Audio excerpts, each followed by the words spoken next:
Please join me in welcoming Fernando Ceballos.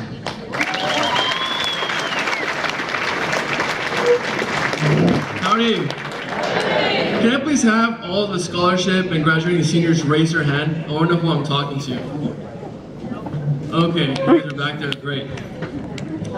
So I'm going to get started. Who did you want to be when you were younger? As children, we get asked, what do you want to be when you grow up? We get asked this question as if we have to pick a player in a video game. When we ask ourselves this question, we fail to realize the person that we have to become. We focus so much on the tasks, roles, and outcomes that we forget the challenges we have to experience to become the character we choose. I want to share with you all 3 points that I think are critical to help you become who you want to be. Point number 1, get involved. When I came to A&M, I was a dyslexic, first-generation kid from a single-parent home, raised with food stamps, housing, and Medicaid from Brownsville, Texas, a city where the population was 98% Hispanic. It came as a huge surprise to me that not every Hispanic attending school was poor, came from a broken home, and struggled to pay for school. Many of my peers came from generations of engineers, doctors, lawyers, and were top of their graduating class. It wasn't until I started joining organizations and hearing different perspectives that my views changed. These conversations opened my eyes to what motivated them to want to pursue their majors. I found out that some of them were there to experience the college life and discover themselves. My recommendation for you all is to set boundaries with your circles of influence. You have to understand that as you start creating friendships and building your network, that different people will help you achieve different goals. You will have 3 different types of circles. You will have your educational friends. These are people that will help you with your homework, class projects, and discuss career aspirations. You will have your social friends. These will be people that you share hobbies, pastimes, and eventually some adult beverages with. These friends will help you take your mind off homework and remind you to breathe during stressful situations. Then you will have your spiritual friends. These will be people who will share more personal beliefs with, people who will challenge your ethics and help you understand what you truly value in life.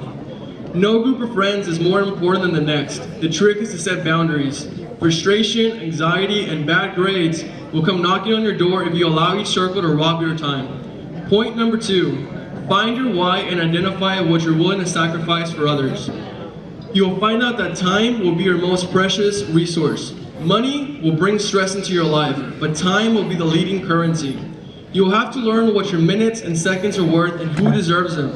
Once you figure this out, you will understand what you truly value. For me, that was volunteering. Volunteering for me gave me a sense of purpose, and I quickly discovered that helping people overcome personal obstacles was my passion. I encourage you all to volunteer your time and see what you're willing to do for free. As you start to volunteer and discover your why, your reason to fight, find out what drives you. Is it money, travel, or experiences?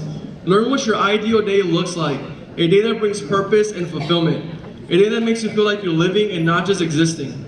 Point number 3, fail and pivot if needed. My first college test was physics and my grade was a 57. When I received that test grade, the first thing that I thought of was, what is my family going to think if I come back home a failure? Well, I called my mom and I told her what happened, and she said, "Mijo, agarra el toro por los cuernos y no te rindas, síguele." Son, grab the bull by the horns and don't give up, keep fighting. As some of my classmates were dropping the class, switching majors blindly, or simply giving up, I was mapping out new potential career paths. Regardless of how I ran things, I always came back knowing I wanted to become a civil engineer at all costs. Well, I can tell you that after working 15 different odd jobs, having single digits in my bank account, and experiencing 5 deaths in my family, including losing my dad only 2 months prior to graduation, I'm so glad I didn't switch paths. As you also are facing challenges in your studies and hitting roadblocks, explore opportunities fully and don't speculate. Find mentors and learn from them. Put yourself in their shoes and start drawing up the life that you want to have. Please do not go down roads that you have no idea where they could end up. Most importantly, learn the difference between quitting and pivoting.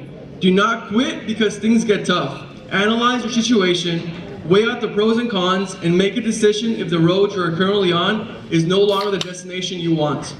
Even after following these tips, I can assure you that things are not going to get easier. If you have done things right and have developed a growth mindset, you will always want more, you will always challenge yourself to a higher standard, and you will always feel as if you're not good enough. I'm here today facing these exact challenges, questioning whether or not I am enough. But that's the beauty of it all, knowing that you have the potential for so much more. Growing up, I remember knocking on doors, hoping someone would buy tamales, tacos, and cake slices I was selling to help my mom overcome our struggles. I'm now knocking on bigger doors, hoping to help my community overcome theirs. Remember, get involved. Build a network of people who have your back and find your why and embrace learning through failure. As a bonus tip, be genuine and always find ways to add value to people's lives as you work on yourself. Given the opportunity, I thought it'd be appropriate to overcome one of my biggest fears tonight with you all, which is not public speaking, but reading in public. So that's the reason why I have my phone. As you all embark, thank you. As you all embark in the new chapters of your life, I wish you the best of luck and ask that as you reach new milestones, that you reach behind you and help someone else become who they want to be. Gracias y buenas noches.